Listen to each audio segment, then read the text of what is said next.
ya aku kena apa Mbak Kun? Iki ngono apa ora mesakno Pak? Pak Pocong tak kebangetan tenan to Pak Pocong. Iki ngono tuyul iki rak cilik nyemplis. Lah kok mentalamu lho. Kok tunggangi kok tumpak iku jalu gendong. Lah kok nek nganti mecetet apa ora dadi gawe to Pak Pocong. Tenang Mbakku, tenang. Iki ngono wis dadi resikone.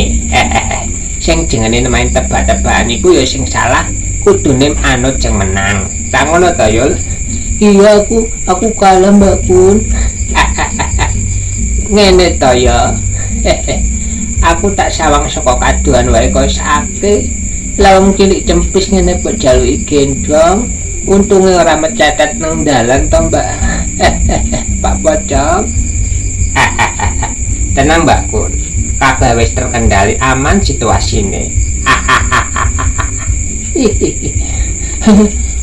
aku libur Mbak Kun.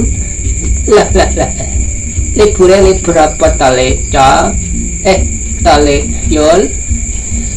Ngene Mbak Kun.